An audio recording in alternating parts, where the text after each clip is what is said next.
Hey everybody, happy Sunday. It has been a couple of weeks since I've done a live.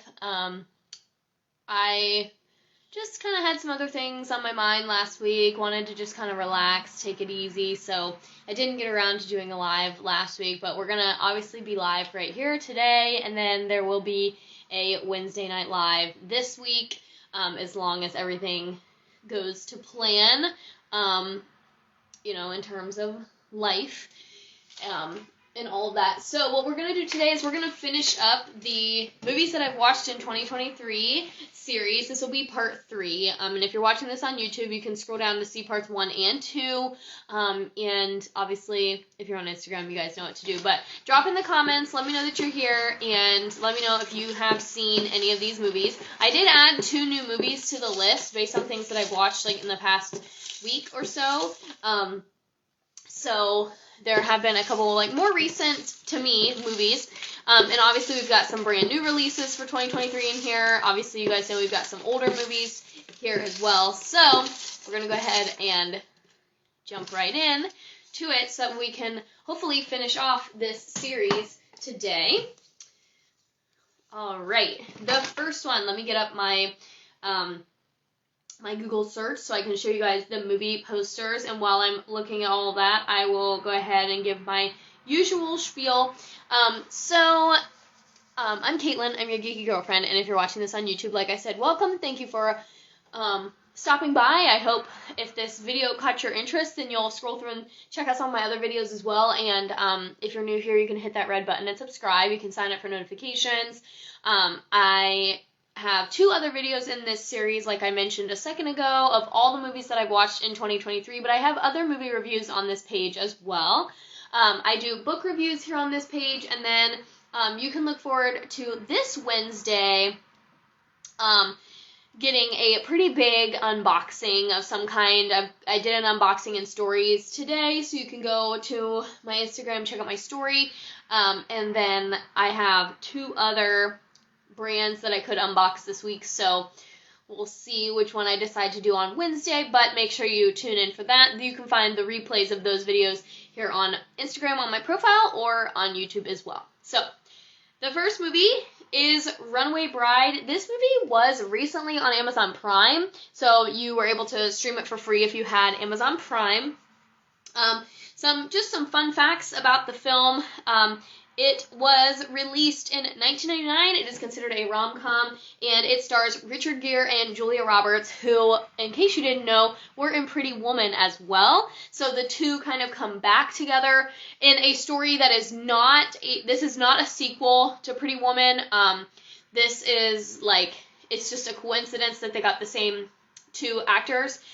Because it's not a sequel, it has its own storyline, and essentially Julia Roberts plays a bride that gets all the way to the altar and then runs away. She never, actually walks down the altar, and the thing that I've heard people say about watching this movie is pay attention to the eggs, and that is a very good clue. So I'm not going to go too deep into what that means, but if you haven't seen this movie and you want to watch it for the first time, make sure you pay attention to the eggs. Overall, I have seen Pretty Woman, and I watched it, many years ago, and this is a very cute film. It's a very, just classic 90s rom-com. There's humor, there's, the titular couple and, what you want for them, and it has, some twists in it, and it's got some really nice, nostalgia. It has some really nice, intimate moments as well, and it makes it a lot of fun. Overall, I would say I watched this earlier in the year, probably February or March-ish, and I would say probably, in comparing the 2, I would say if I wanted to watch one again, I would probably watch Pretty Woman again over this one. So I would probably have to give this one a B to a B minus. It's good. It's definitely a must watch, but I don't know how much of a rewatch factor it has. I know there are people who love it and think that it's so charming and cute, but comparing to some of the other rom-com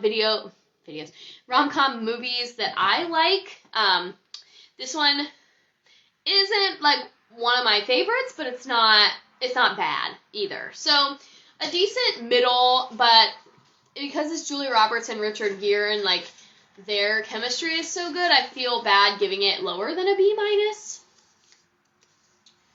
All right. The next one is a 2023 release. It came out over the summer. We just did not make it to the theater to see it. But it is... It's loading. Mission Impossible Dead Reckoning Part 1. This movie released on July 13th, 2023. And like I said, we just didn't make it to the theaters to see it. So we had to wait till it was available for us to find on a streaming platform.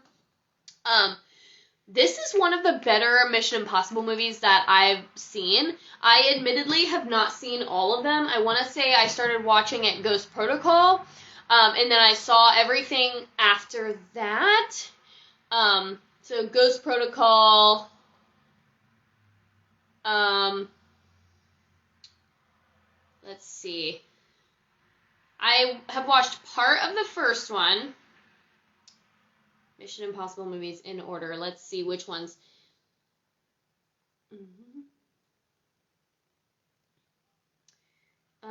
Yes, Ghost Protocol, Rogue Nation, Fallout, and Dead Reckoning. So I've seen parts 4, 5, 6, and now 7, part 1.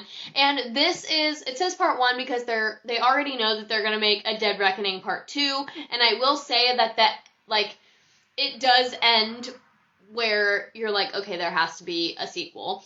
It is a little bit long. I think that was my only complaint, was I felt like some of it could have probably just went into the sequel, given that we know that there is a sequel coming, and that the sequel, which is going to be MI7 Part 2, is going to be the actual finale of this series, which, to think about it honestly, it's kind of sad in a way. I mean, this is a big chunk of Tom Cruise's career, and to think that it's kind of ending probably next year, if not 2025, is kind of sad. But on that same vein, we have to remember that despite how good he looks, Tom Cruise is like 67 years old. Like, he is not a spring chicken, and he got really, really popular a little bit later on, and like he was like in his late 20s, like when he really started to perk up in popularity, like with Top Gun and the first Mission Impossible. So he's been doing this for a really long time. He's very well known. Obviously, he's very, very rich, very famous all over the world. And so, but it is kind of sad to think of like the end of an era. I feel the same way about the Fast franchise ending, and Vin Diesel. That's kind of his whole identity and career. But for them, they're probably like, yeah, I'm done with this. Like, I know, even talking to my brother about a performance, like once you get so far into it, it's just kind of like, yeah, okay, we're done. So hopefully they don't have resentment towards the series. Hopefully they are, at peace with it ending. But I did enjoy Dead Reckoning. It had some like silliness to it. It still had all the great things that make Mission Impossible movie Mission Impossible. Like, it had some stunts and the masks and all of the things that make it a Mission Impossible movie. Had some twists and turns where you didn't quite know what was going to happen. A villain who like turns out to not be the villain. Those sorts of things. Like, all the things that... It was kind of a culmination of, like, everything that has happened in a previous Mission Impossible movie, like, came back again. But it was a nice, like, way to end the series. Overall, I would give it a B. Action movies are not my jam. They're not my preferred genre. But this was one that Lucas really wanted to watch, and so I watched it. And I was pleased. I would definitely watch it again, probably before the next one came out, just to refresh my memory. But overall, this is not a series that, like, I'm gonna watch over and over again. Honestly, I would probably be more apt to, like, watch the Fast and Furious franchise from start to finish over the Mission Impossibles, but, as I said, I have not seen 1, 2, or 3 all the way through. So I feel like maybe if I watched the earlier ones, and I know, like, for people like my parents, this series has a lot of nostalgia for them, and a lot of, they're like, oh my gosh, like, I remember when the first one came out, and all of that. So you know, for people our age, I think it's a very solid movie. It's a good movie. Tom Cruise obviously does a nice job. But yeah, I would give it a B. Like, I would watch it again. And I feel like even watching it a second time, I feel like I would notice different things and possibly even not remember some of the things that happened. So it definitely has a rewatch ability factor, but action movies just aren't, like, I'm much more of like a drama, rom-com, romance person, than an action movie. Like, if I had to choose between a rom-com and an action movie, I'm going to choose a rom-com, or even a regular comedy or drama. I'm not going to choose an action movie. That's just me. All right, the next one. I was really, really excited to watch this movie. We watched this as part of our annual spooky season movie. You know, every year I try and pick a couple of new spooky or scary movies to watch. And so this year we watched Tim Burton's The Corpse Bride. And I'm actually going to share with you guys a fun fan theory that I heard about The Corpse Bride, but I'll go ahead and do my review of the movie first. Admittedly, I did fall asleep during this movie. We started it kind of late. It only has, let's see, it has an hour and 17-minute runtime, so it wasn't that it was super long. This is a 2005 film, and it's considered a musical fantasy, and Danny Elfman, who was the creative mind and the voice of Jack Skellington, the singing voice of Jack Skellington, is the singing voice for Victor as well. So it was like you could tell that you were watching a Tim Burton movie.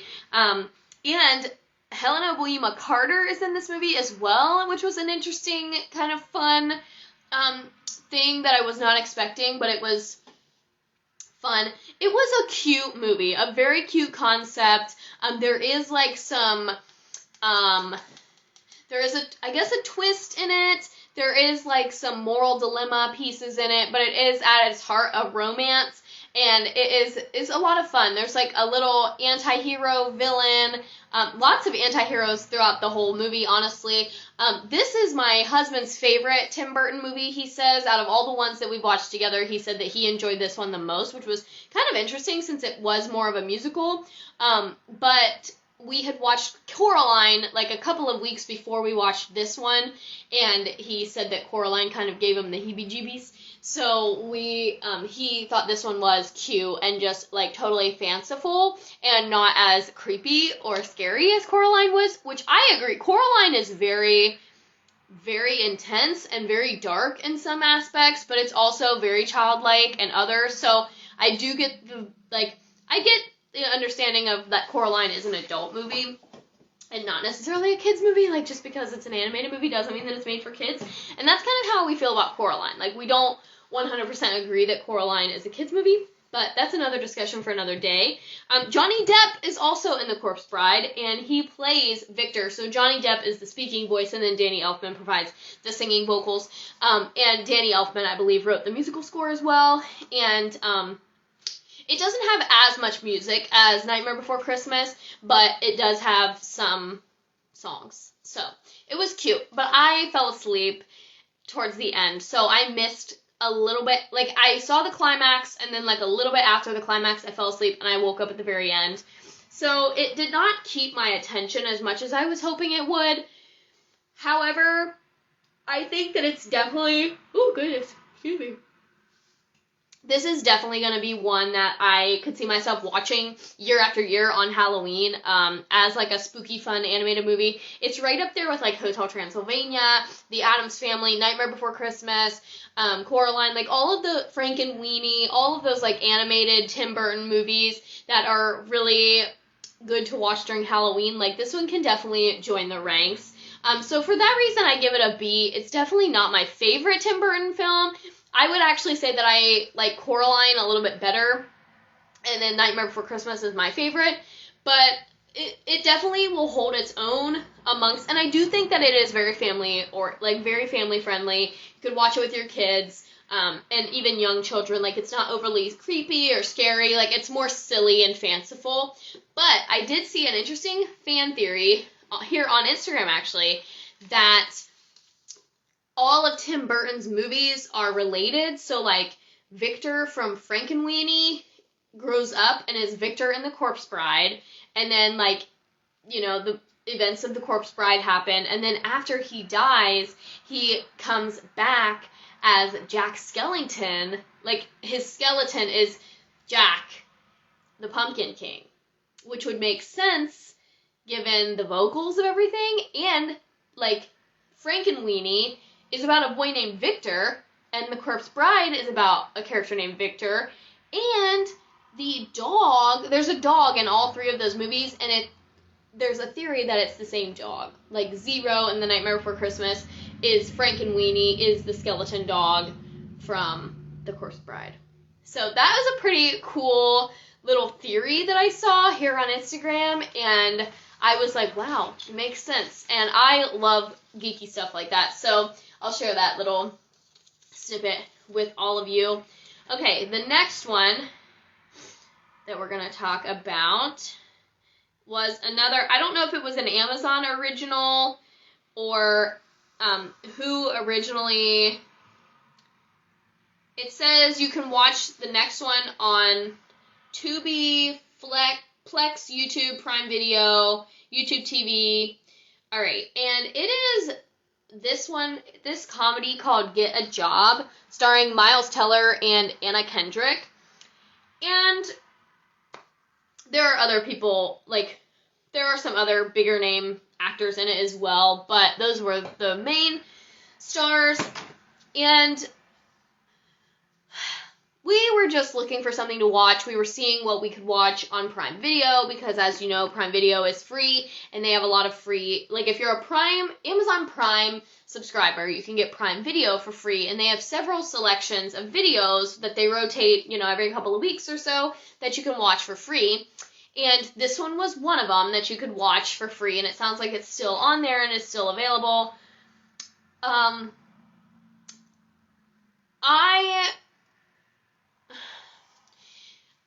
There were things that I liked. I sort of liked the premise of this film. This film was made in 2016. It is classified as a comedy. There were things that I liked about it. I liked the overall premise. Essentially, the premise is that Miles Teller and Anna Kendrick are in a relationship, and she gets her dream job right out of college, you know, goes to college, gets her degree, and goes to work she works in some, like, corporate job, because she talks about how she had to get, like, Louis Vuitton shoes to work, to feel like she fit in at work. So she has, like, some corporate job, but she's, like, entry-level corporate and has to spend a lot of money to, like, buy these clothes to feel like she fits in. So that's her kind of thing. Miles Teller, on the other hand, is more doing the freelance sort of work. Like, he has a YouTube channel, wants to, like, make YouTube videos, and Anna Kendrick pretty much tells him, like, no, you need to get serious and get a real job, because you're not going to make any money doing the freelance YouTube stuff. Which I think is a very real debate that a lot of couples have in today's society, especially younger millennial couples. Like, a lot of the aspirations are geared around, like, influencing on Instagram or TikTok and YouTube, and I think this is an important dialogue to have, is, like, you need to have, like, if YouTube was not around, what would you do? And I think, you know, I am a millennial, my husband's a millennial, and we were always taught, like, you need to pick a profession that's going to be solid, that's going to be there, not, and I think Gen Z and I said millennial earlier, but I meant to say, like, Gen Zs and whatever the new generation is, all these kids who grew up with the internet and their phones, they all have aspirations involving, like, YouTube and Instagram, and, like, okay, but there are a lot of struggles that come along with that. So, like, these things are these outlets here are supposed to be, like, a supplement or a side hustle, and it takes a while for that to be, like, your main thing, right? So he goes and he finds, like, kind of more odd jobs. Like, he goes and works for, like, an HR thing, HR firm, helping other people get jobs. He then goes and, like, finds this startup that wants to use his video, like, the startup company wants to use Miles Teller and have him create, like, an ad for them. So he ends up finding, like, a video marketing type of job using his skill set, which is great for him. And I think it shows the story of, like, how you can take a very specific skill set and, like, different jobs that you can do using technology today. So I like the premise of the film. However, there was a lot of, like, explicit drug use, language, sophomoric humor, like, sexual humor that I just don't like. So I overall liked the premise of the movie, but I didn't necessarily love the execution of the movie. And also, I had an issue with the fact that when Anna Kendrick, this is a slight spoiler, she loses her job at one point, and this job that she, like, put all this money into and everything, and she then, like, just becomes, like, a stoner and, like, plays video games and, like, loses all aspirations for herself. And so Miles Teller ends up, like, flipping the script on her and being like, what are you doing? Like, you need to...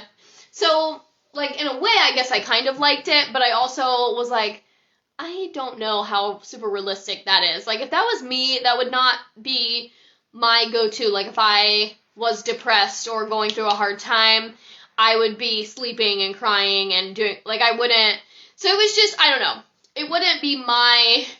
Like, oh, my world is ending, let me play Halo while stoned. Like, that's not gonna be my go-to, and I don't know. So, like I said, the execution of the plot is where I was kind of like, I don't know. But overall, like, the premise was okay. I still can't get past, like, the drug use and the language. I'm a prude when it comes to that kind of stuff, so I still can't get over that. So I have to give this movie, like, a D. Like, I think it had, like, a strong enough premise to not give it an F, but I also, like, after we watched it, I was like, yeah, I didn't really like it. That probably wasn't something that I'll watch again. So, take that as you will. If you are more liberal when it comes to those types of things, like, you know, not really minding the use of drugs or talking about drugs or, like, a lot of language and, like, sophomoric or sexual humor, then you might enjoy this movie, and, like, it could just be me being a tightwad. I don't know. Alright, the next one. We're going back a little bit to a bit of an older movie. Again, one that I found on Amazon Prime because I have a tendency to just scroll through Prime Video probably a couple times a week and just watch something that I haven't watched before and just something that strikes me as being interesting.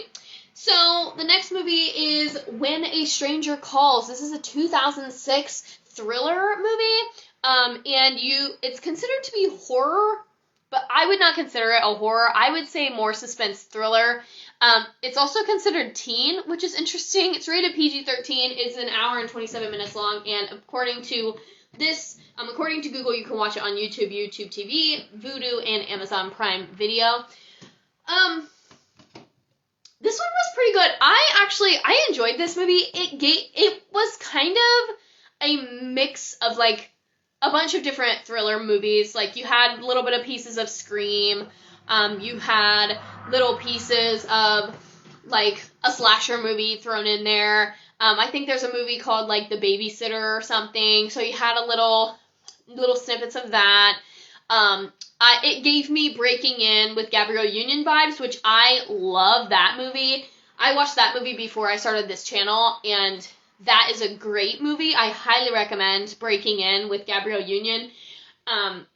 But this one gave me vibes like that, but kind of in reverse. So much so that the stranger is going to break in, which happens in Breaking In, but in Breaking In, Gabrielle Union has to break back into her house.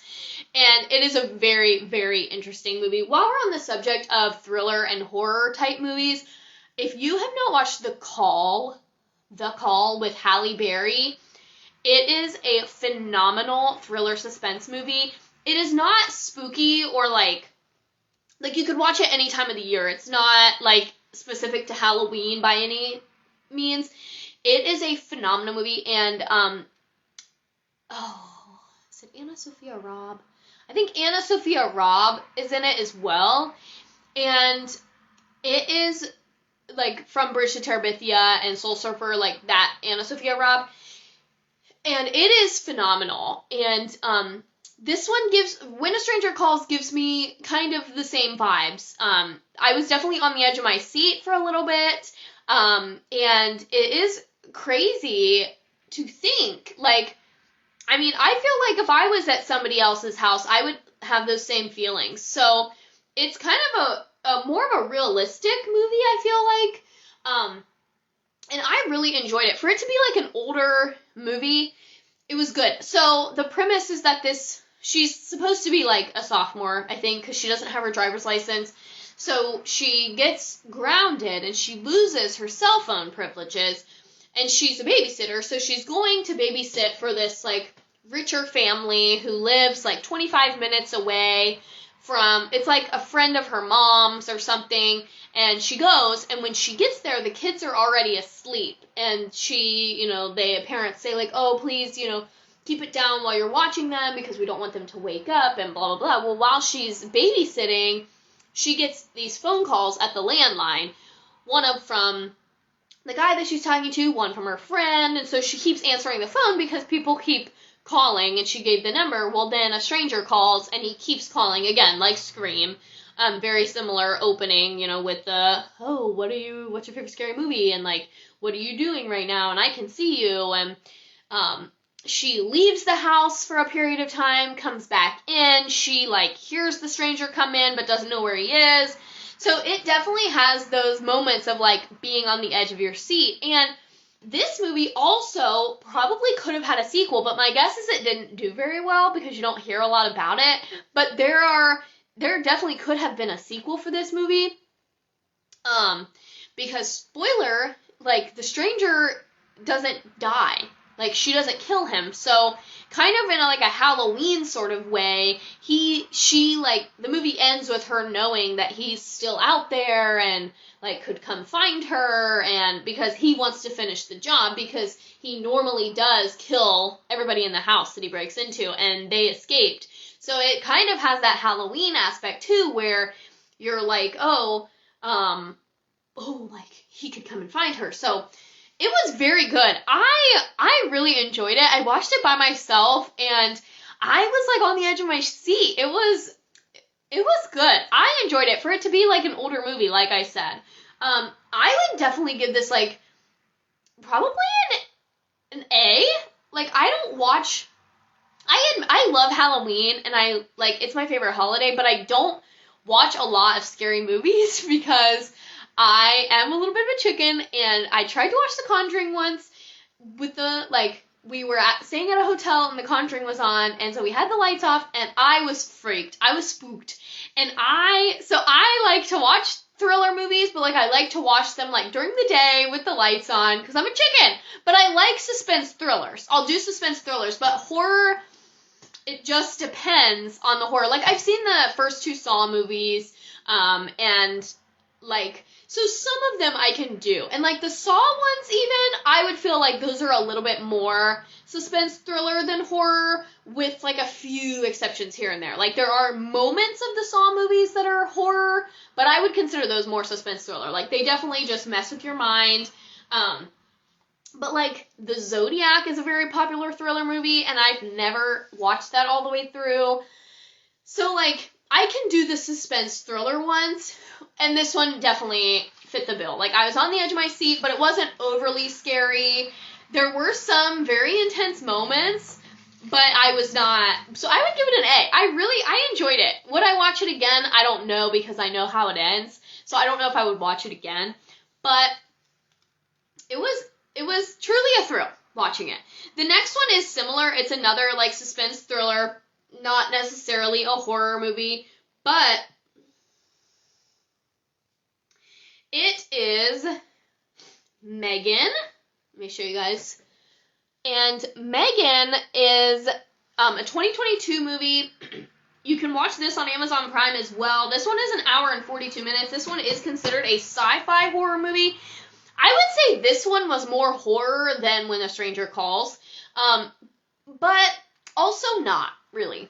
Like, Kinda, not really. I mean, when we think of horror movies, we think of people dying, right? And that does happen in both of the movies that I've just described. So if you consider a horror movie and that somebody dies, then both of these last two movies would be a horror. So we actually watched this movie on Halloween night. We wanted to watch a scary movie. It was Halloween. And Megan had actually been on my list for a long time. I actually wanted to go to the theaters and see Megan because I just thought it was an interesting concept. And a lot of the, this is going to get, I could go way down deep into a rabbit hole with this one. So I'm going to try and keep it surface level. But there are some ideas or ideologies in this movie that, or I guess this movie is the epitome of the dangers of technology, I would say.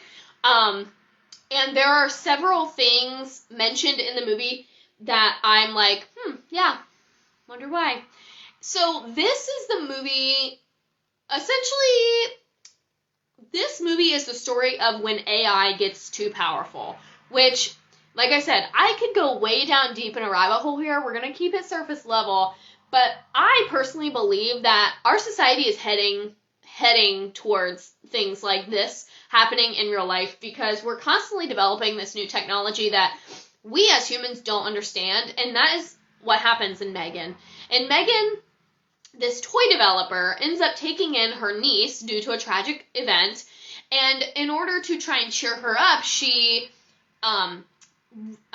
what's the word that I'm looking for? She, produces this toy called Megan, and Megan has, it's like the Mach 3 generative AI something, and that's how they get Megan.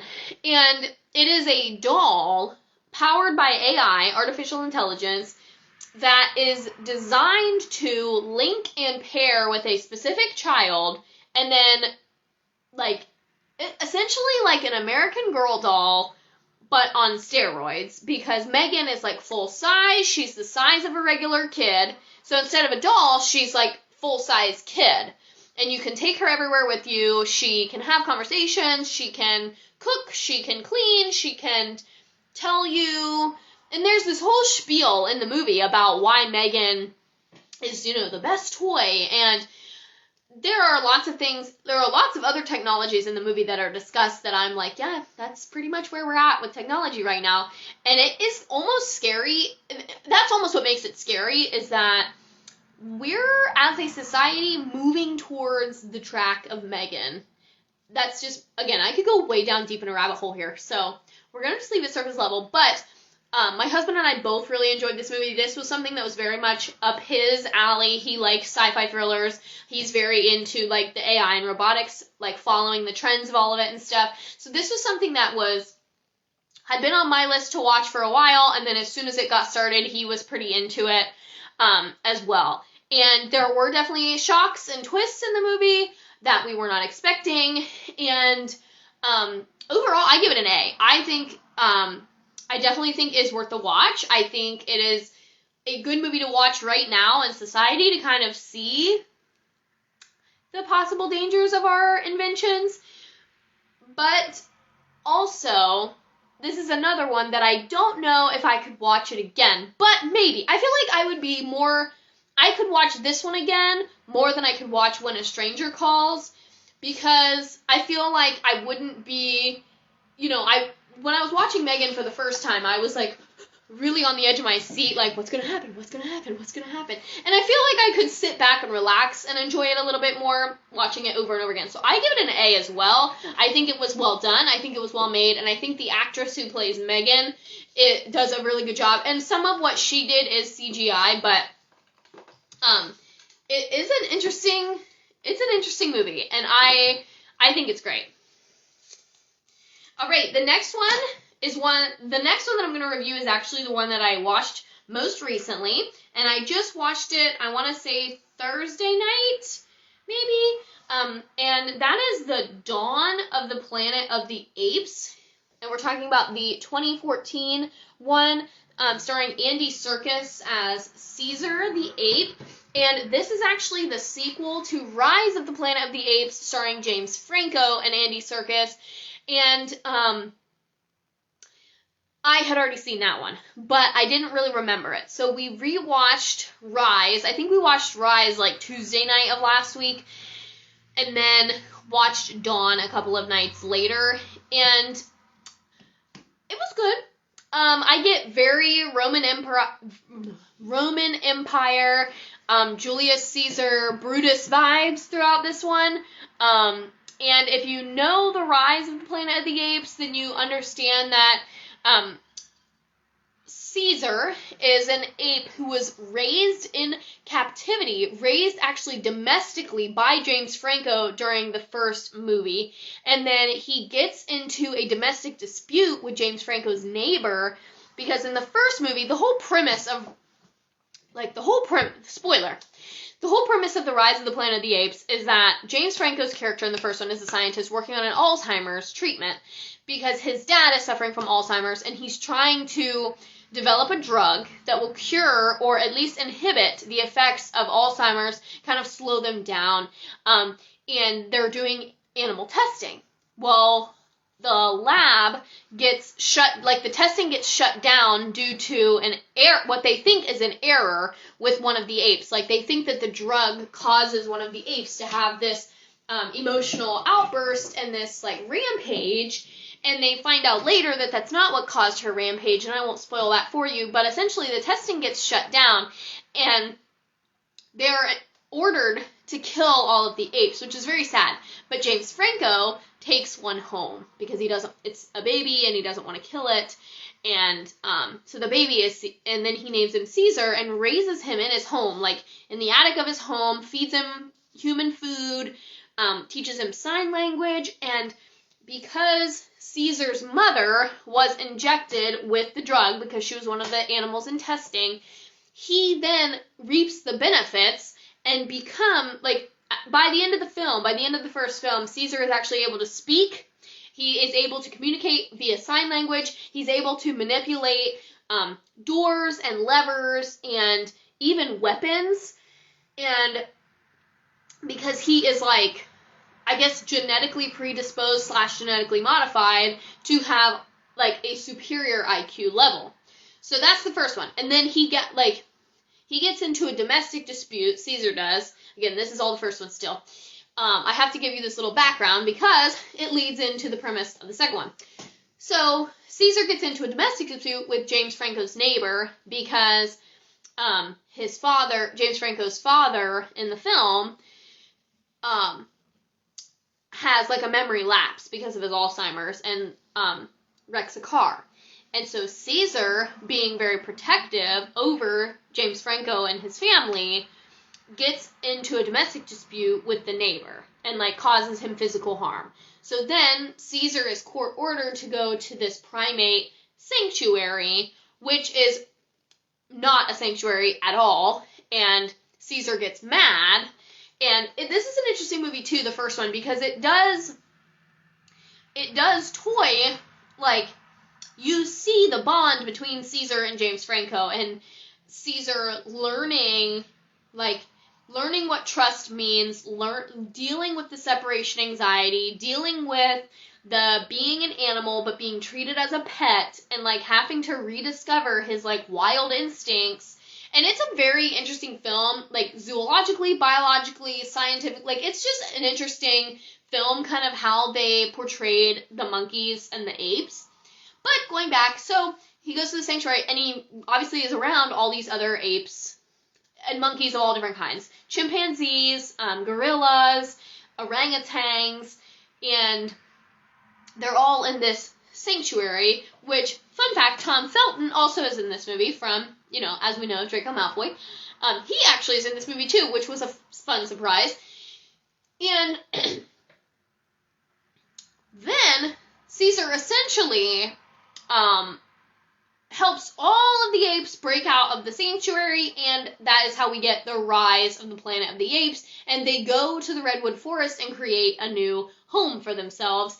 And there's supposed to be close to 250 to 300 apes when the second film starts. So when the second film starts, you get a glimpse of their new home, and Caesar is the ruler of the apes. He has he's dueled, he's done whatever he could do. He's now the leader of the apes, and humans are coming, like, because of the drug in the first one.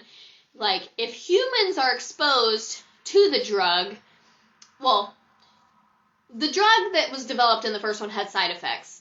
And so a new version was created that the apes are genetically immune to, but humans are not.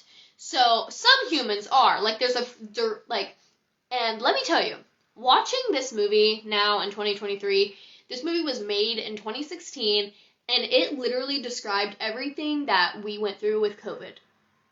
A virus that attacks the planet, several people dying, quarantining, people, like, killing each other for... We were like, who directed this movie? Because they are a psychic and knew what was coming for the future. It almost gave us PTSD watching it. But, so, there are very few humans left in California. And the humans are coming to try and reinstate power to this part of California, and they have to access the land which the apes are living. And so Caesar tries to, honor James Franco and trust the humans, but then another ape, Koba, does not want to trust the humans because he was, even before he was at the ape sanctuary, and before he was taken in by the Genesis lab, he was, like, the victim of several rounds of testing. So he has survived, like, many rounds of genetic testing by humans and doesn't trust the humans. So that's an interesting perspective. And then that's essentially it. Like, those two kind of battle it out in this one for who reigns supreme in the land of the apes, and are humans good, are humans bad? And Caesar kind of has to wrestle with that. His family, he has a growing family now, his son, and so that's essentially that's the long story of what the second one is. It's just the apes working together to either decide are humans good or are humans bad, and Caesar kind of rallying up his supporters on whichever side he's on. I think overall I liked the first one better than the second one. Like I said, I'm not reviewing the first one because I had already seen it before, which could be why I like it better. I thought the second one was good. I would say Dawn of the Planet of the Apes probably gets a B. I mean, I know I rate a lot of movies a B, but I feel like it's good enough to watch again. Not, like, to get an A, I feel like it would have to be something that I could watch every year, or almost every year, or watch, like, multiple times, or it has to be, like, and then to get the A+ range, like, it has to be something that could possibly be, like, in the top 10, which was a lot of movies that I reviewed in my last part of this series. Alright, so that's enough about the Planet of the Apes. We have about 15 more minutes left on this live, and we only have, it looks like 4 movies left to review, so I'm going to probably just try and get them all done. That way we can just be done with this series, because I was not expecting this series to take this long, but when I do them this way, I talk more about them than I would on a YouTube video, because I don't want to do, like, a 15-minute YouTube video. I'd rather do, like, an hour and 15-minute YouTube video and talk about 7 films, or however many. So we're going to now talk about Disney Pixar's latest film, Elemental. And I watched this movie. This was a 2023 movie as well. It came out in the summer. I want to say it released in June. It is an hour and 42 minutes long, and you can watch it for free on Disney+. And this was one that I actually wanted to go to the theaters and see as well. My brother also was interested in seeing it in the theaters. We just didn't make it. So I did watch it on Disney+. I watched this movie when I was sick, and I was crying by the end. Now, whether or not that was because I was, like, my immune system was lowered, and so I was just naturally feeling things more, or if it was truly, like, emotionally that moving, I haven't decided yet. But if on my channel, on my YouTube channel, I have a review of Disney Pixar's Turning Red, which you can view. It got its own video, and I was not a huge fan of Turning Red, and it made me a little bit worried for where Disney's taking their movies in the future. And I know that there are other bloggers and other content creators who feel the same way, who are worried about Disney and Pixar's direction, and that say Walt would be disappointed with the quality of movies being made. And we're not going to get into all of that. However, Turning Red, there were lots of things about that movie that I did not enjoy. And so it made me nervous to watch Elemental and Strange World, which Strange World I have watched. That has its own review as well. You can check that out on my channel. But this one by far is the best one that Disney has done, I would say, within the past 2 years. Still nowhere near as good as Coco, but this one definitely stands its own. This is a very, very cute story, has a lot of familial messaging, has a lot of generational messaging. So essentially the premise is it's a story about immigration from the start. So I honestly can't even remember. Ember, the main character's name is Ember, and she is a fire. She's fire. Being, I guess, is the term that they use, fire creature. And her parents moved to the cloud world after the fire world was destroyed. So the fire world was destroyed by the water world, and they do a whole thing about what forced them to come to the cloud land and all that. So Ember's parents, who were also fire, moved to the Cloudland, and then had to kind of start over in the Cloudland. And they're also either it might not be the Cloudland. I think it's the Earthland, I think it's just the Earthland with rocks and plants and things. But they have to travel via the Cloudland, and they see water people. And so it's all about the four major elements of the earth. So fire, earth, wind, and water are the elements of the elemental universe. And so obviously fire and water do not mix. And so that becomes the premise of this movie, is that Ember is supposed to take over her father's business. They have a business where they sell hot beverages, they sell spicy candy, everything that you think of when you think of fire. Hot, spicy, crunchy, all volcanic things. And they are selling in the earth, they live in the earth land. I made a mistake. It's not the cloud land, it's the earth land, because they can't live in the clouds because they need ground. And he has his little shop. Well, he's getting older, you're alluded that he's getting sick, but I think it's just old age. He's running low, but they make him cough and stuff, and I don't really think he's getting ill. He's just getting old. And so Ember is supposed to take over her father's shop, but she has a temper. So he's working with her on controlling her temper. Well, one day she explodes, which is a beautiful emotional metaphor, and she explodes and causes her dad's shop to actually catch on fire in certain parts. But what also happens is she causes pipes to burst, and a water guy comes in. His name is Wade. He is from the Waterland, and they end up meeting and having all these interactions. They end up meeting each other random places. Well, long story short, and spoiler alert, they end up forming a little relationship. And this is a beautiful, beautiful portrayal of opposites attract. It is a beautiful portrayal about healthy relationships, healthy boundaries. Wade is a great example of masculinity, in my opinion. He is he tells her that he will be strong for her. She doesn't have to be strong for him. He can support her. He says a lot of really great, powerful things in this film. And he also cries and shares his emotions openly. He is honest with her. He tells her how beautiful she is, and just, it's beautiful. It's a beautiful, beautiful film. The animation is beautiful, and Ember learns that she doesn't have to be this fiery, tough girl all the time, and with Wade, she can soften up a little bit. She can create beautiful glass and beautiful, these melted wax things, and he teaches her to use her talents, and not just, not be stifled by what she feels like she has to be. It is a beautiful, beautiful film with a beautiful portrayal. I definitely give it an A. I've been recommending it to everybody. I think it's funny, a lot of adult humor in there, but also a lot of really good, like I said, messages about what love is supposed to be, a lot of great messages about, like, it's obvious that they're trying to portray a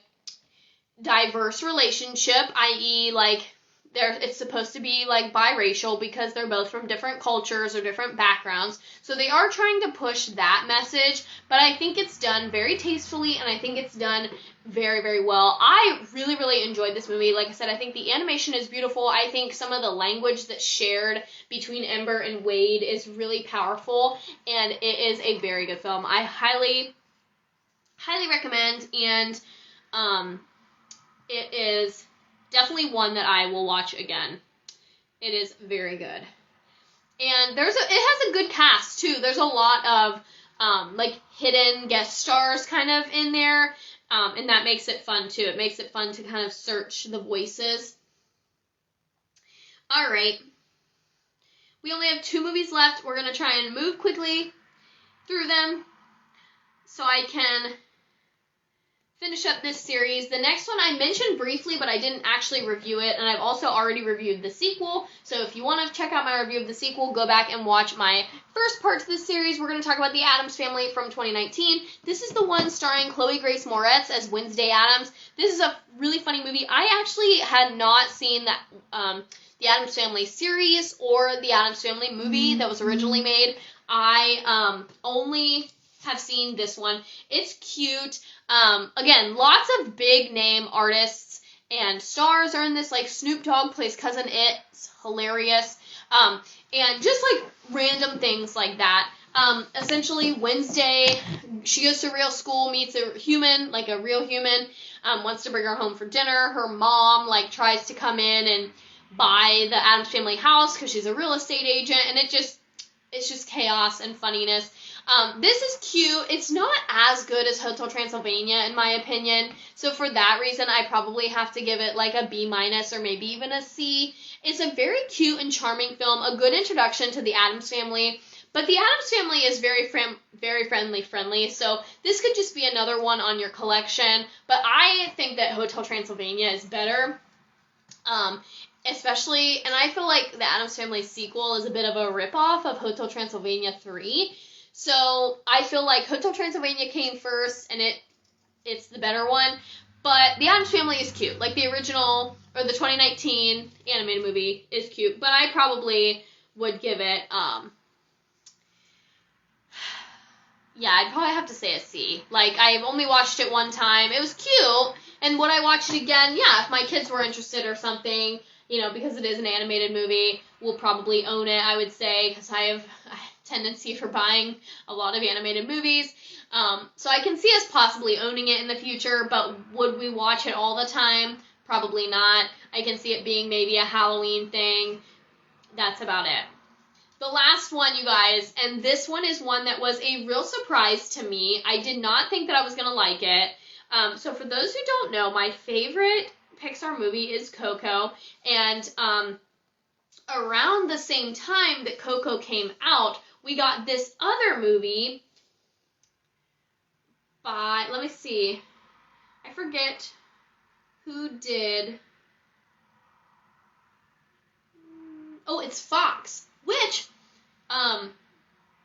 is interesting to me that it's not on Disney Plus because Disney owns Fox. But anyway, around the same time that Coco came out, we also got this movie from Fox called The Book of Life. Now, I don't know a lot about how this movie came to be, or if it, like, was intended to be, like, a Coco type story. And actually, I'm going to double check. I believe that these came out the same year and the same time. No, actually, Coco came after The Book of Life. So, that could have been Disney ripping off on The Book of Life's success. I'm not sure. However, Coco is a beautiful film, and it is my favorite Disney Pixar film. as of right now, with Ratatouille being a close second, of course, hence my cat named after him. But anyway, that's not what we're talking about. We're talking about The Book of Life, and this is a movie that last year, I was talking about, I'm going to go home and watch Coco because blah, blah, blah. My friend, who is Hispanic, she was like, you have to watch The Book of Life. She's like, I actually think that it's better and does a better job of portraying, like, the land of the dead. And I was like, interesting. And I watched it, and I was so pleasantly surprised. You guys, actually, I watched The Book of Life this year on Day of the Dead and not Coco. I know. I even shocked myself. I watched The Book of Life. The Book of Life is also star-studded. Channing Tatum, Zoe Saldana, Diego Luna, and Guillermo del Toro, Gabriel Iglesias, Ice Cube, Christina Applegate. Like, those are big people in this movie. And this is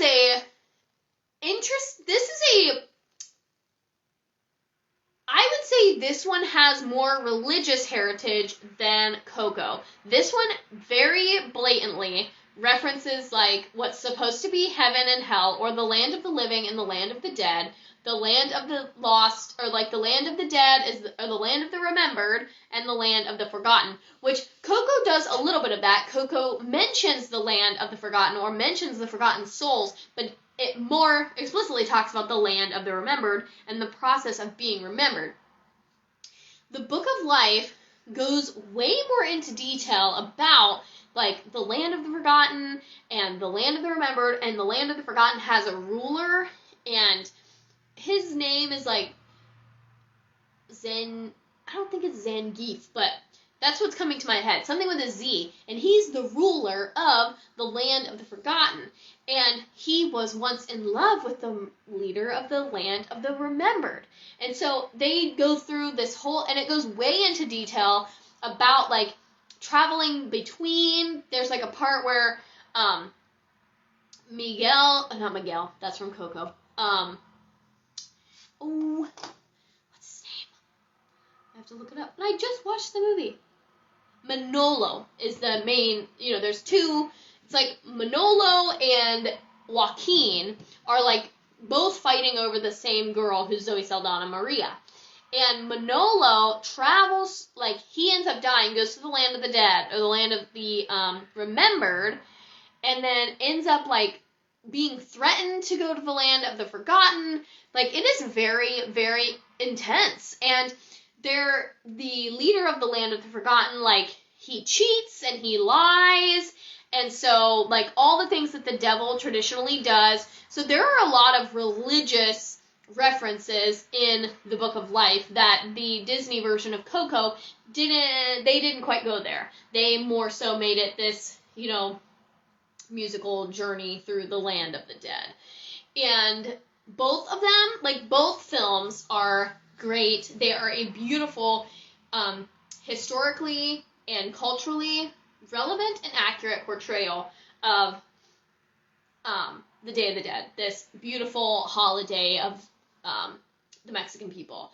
And it is, like, both of them stand out. And I would give the Book of Life an A. I definitely am adding it to my list to watch every year. Like, it'll be Coco and the Book of Life together, not one or the other. And it is a great movie, and I thank my friend Andrea for the recommendation, because I'm so, so happy that I watched it. And with that is all. We finally have cleared the bucket of the movies that I've watched so far in 2023, and let's be real, realistically, I probably won't watch too many more movies that I haven't seen as we round out the year, because we're getting into the Christmas season, and so that's going to mean a time for all of the classic, Christmas movies, i.e. The Grinch, Home Alone, probably Jingle All the Way, The Santa Claus, all of the movies that, you watch year after year. Christmas Vacation, of course, year after year on Thanksgiving and Christmas moving forward. So probably not going to watch too many new movies. So this very well may be the last movie review video I do for 2023, but make sure you let me know in the comments if you've seen any of these movies, what you thought, and what you want me to watch, like what I should add to my list. I'm always looking for new movies to watch, and if you've seen a really good one that you're not sure if I've seen or that you think I should watch, let me know in the comments, because I am always looking to add new movies to my collection and new movies to add to my watch list. So thank you all so much for hanging out with me on this Sunday afternoon. Oh, and we're wrapping up. Perfect timing. I only was 1 minute over, which is perfect. So thank you all again so much for watching, and I will see you guys hopefully Wednesday night live as we unbox and try on some adorable fall and winter clothes. So make sure you come back from that, and you can check out my stories for an unboxing of earrings by Clay by Bridget, and check out those, which, by the way, my earrings today are also Clay by Bridget, so I will tag her in the description of this video as well. And that is it for this one. I hope to see you guys Wednesday night, and I will see you guys next time. Bye-bye.